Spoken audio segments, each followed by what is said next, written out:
उत्तराखंड से बड़ी खबर आ रही है।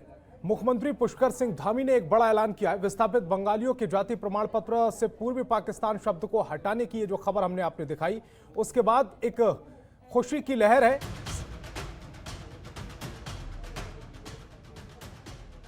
बीजेपी की आशीर्वाद यात्रा से जुड़ी ये बड़ी खबर आपको बता रहे हैं। आगामी 18 अगस्त से ये यात्रा शुरू हो जाएगी। नारसन बॉर्डर से शुरू होगी, हरिद्वार पहुंचेगी ये यात्रा। बड़ी खबर आपको बता रहे, 2022 के विधानसभा चुनाव को लेकर यह यात्रा बहुत महत्वपूर्ण है। बीजेपी की आशीर्वाद यात्रा कब आयोजन होगा? आगामी 18 अगस्त से यात्रा शुरू होगी। नारसन बॉर्डर से शुरू होकर हरिद्वार पहुंचेगी यात्रा। 2022 के विधानसभा चुनाव को लेकर यह यात्रा बेहद महत्वपूर्ण है। पार्टी विधायकों को इसकी जिम्मेदारी सौंपी गई है। अपने अपने क्षेत्र की जिम्मेदारी विधायकों को सौंप दी गई है। बीजेपी मंडल अध्यक्षों को सौंपी गई है बॉर्डर पर तैनाती करने की जिम्मेदारी। केंद्र सरकार की आशीर्वाद यात्रा उत्तराखंड में आगामी 18 अगस्त से शुरू हो जाएगी। यह आशीर्वाद यात्रा उत्तराखंड के नारसन बॉर्डर से शुरू होकर हरिद्वार पहुंचेगी। देहरादून पहुंचने के बाद पूरे प्रदेश में यात्रा जारी रहेगी। आपको बता दें कि आने वाले 2022 के विधानसभा चुनाव से पहले इस आशीर्वाद यात्रा को काफी महत्वपूर्ण माना जा रहा है।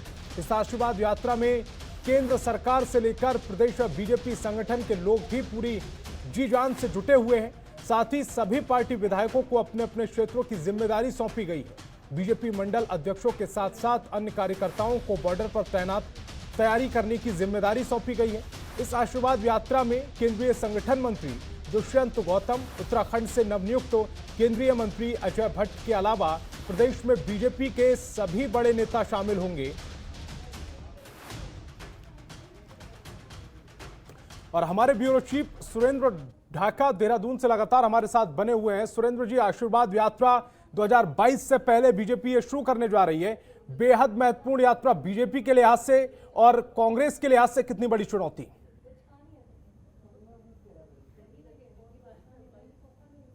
शुरू होनी है, जिसका नेतृत्व जो सांसद हैं नैनीताल अजय भट्ट वो करने जा रहे हैं। उनको इस चीज की जिम्मेदारी दी गई है।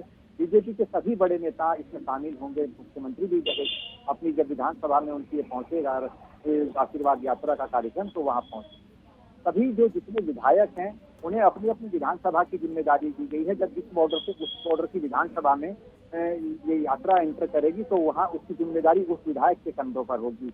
भीड़ जुटाना, लोगों से संवाद करना और जो आशीर्वाद यात्रा नाम दिया गया है, पिछली बार 2017 की अगर बात करें, जब ये चुनाव हो रहा था तो इसी तरह एक रथ यात्रा निकाली गई थी, जिसका व्यापक इम्पैक्ट आपने 2017 के चुनाव में देखा।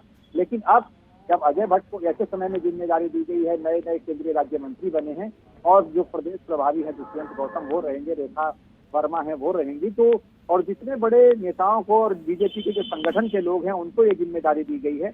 इसका एक बड़ा इम्पैक्ट आएगा या नहीं ये तो चुनाव के बाद पता चलेगा। लेकिन बीजेपी ने लोगों तक, घरों तक जाने की जो तैयारी की है वो इस आशीर्वाद यात्रा के माध्यम से की है। लोग जो बीजेपी का केंद्रीय नेतृत्व है और जो प्रदेश संगठन है वो दोनों ये चाहते हैं कि हम एक बार चुनाव से पहले 1 to 1 लोगों से रूबरू हो जाएं, 1 to 1 लोगों से संवाद कर लें, मुलाकात कर लें। तो ये उसी के क्रम में ये एक आशीर्वाद यात्रा निकाली गई है। अब कांग्रेस का कल चिंतन शिविर जो था ऋषिकेश में चल रहा था वो भी खत्म हुआ है। कांग्रेस पहले ही चुनौती मानकर इस चुनाव को चल रही है। इस आशीर्वाद यात्रा से नहीं, उन्होंने आज से जो कल खत्म हुआ है उनका सत्र, उसके बाद से उन्होंने इसे चुनावी मुद्दा मान लिया है। बीजेपी जो भी फैसले लेगी वो चुनावी मुद्दे के तौर पर उसे देख रहे हैं। और उन्होंने एक चीज तय कर ली है कि अब हम सोशल मीडिया में जाएंगे, बेरोजगार युवाओं के पास जाएंगे और जो किसान परेशान हैं, जो आंदोलन कर रहे हैं, वो उनके घरों तक जाएंगे। तो दोनों में कांटे की टक्कर देखने को मिलेगी। हालांकि इस बार इस कॉन्टेस्ट में आम आदमी पार्टी पहली बार उतर रही है। उसे वो कितना इन दोनों को डेंट करेगी ये आने वाला वक्त बताएगा सब।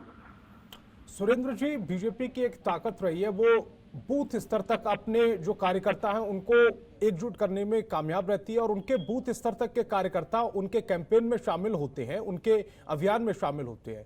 और ये जिस तरह से आशीर्वाद यात्रा की शुरुआत करने जा रहे हैं, वहीं वो भी कहीं ना कहीं अपने बूथ लेवल तक के कार्यकर्ताओं को एक्टिव करने की एक कोशिश है। कांग्रेस कहीं ना कहीं इसमें पिछड़ जाती है। कांग्रेस को इसका कितना खामियाजा भुगतना पड़ेगा अगर नहीं सुधार करती है कांग्रेस अपनी रणनीति में, और बीजेपी को इस बार कितना फायदा मिलेगा? हालांकि जो तस्वीरें आप हमें बताते हैं या जो खबर आप हम तक पहुंचाते हैं, तो कहीं ना कहीं बीजेपी के खिलाफ थोड़ी नाराजगी इस बार जरूर है जनता में। जी बिल्कुल संतोष, देखिए जब कोई भी पार्टी सत्ता में होती है तो उसके साथ एंटी इनकम्बेंसी साथ साथ चलती है। यही वजह है कि बीजेपी भी ये जान रही है, जो संगठन के लोग हैं वो भी ये मान रहे हैं कि इस बार प्रदेश की जनता में थोड़ी नाराजगी है, और वो अमूमन हर पार्टी के साथ होती है जिसकी सत्ता होती है।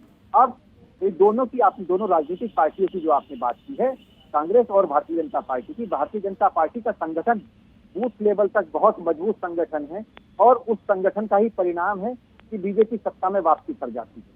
लेकिन कांग्रेस के पास ना तो इतने संगठन हैं और ना ही ऐसे कार्यकर्ता हैं जो बूथ स्तर तक मजबूत हैं। दूसरी बड़ी बात, अगर आप ध्यान से देखें तो जो संगठन और जिसमें बड़ी पार्टी की बात कही जा रही है, इस बार ऐसा शायद देखने को नहीं मिले, क्योंकि जिस तरह किसान नाराज हैं, बेरोजगारी का जो एक आंकड़ा है वो बहुत ऊपर गया है, और जिस तरह लगातार आपने भी देखा हो कि लगातार मंत्रियों का विरोध हो रहा है, लगातार विधायकों का क्षेत्र में जा रहे हैं, विरोध हो रहा है, तो कहीं ना कहीं एक एंटी इनकम्बेंसी है, और उसी का ये परिणाम है कि कांग्रेस आक्रामक है। और कांग्रेस ये जान रही है कि अगर समय रहते उन्होंने इस मुद्दे को भुना लिया तो इसके परिणाम जो भारतीय जनता पार्टी चाहती है वो उससे उलट सकती है। तो कांग्रेस अपनी पूरी ताकत लगाएगी, भारतीय जनता पार्टी भी अपने संगठन के साथ मिलकर ताकत लगाएगी। लेकिन एक बड़ी बात, आम आदमी पार्टी इस बार कंटेस्ट कर रही है, वो दोनों को कितना डेंट करेगी, उसी के बाद ये डिसाइड होगा कि कौन पार्टी 2022 का रण है वो फतेह करेगी। संतोष बिल्कुल, और तीनों ही पार्टियां अपनी अपनी ताकत झोंकने में लगी हुई हैं। बीजेपी अपने बूथ स्तर तक के कार्यकर्ताओं को एक्टिव करने में लगी है, कांग्रेस भी अपनी रणनीति बना रही है, और इन दोनों के जो रणनीति में रोड़ा बनने का काम कर रही है वो आम आदमी पार्टी कर रही है। और आम आदमी पार्टी दोनों के कैंपेन को कितना प्रभावित करती है देखने वाली बात होगी। सुरेंद्र जी, आप हमारे साथ बने रहिए, आगे भी आपसे अपडेट लेंगे।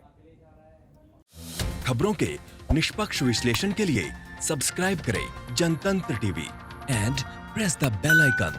Never miss any update.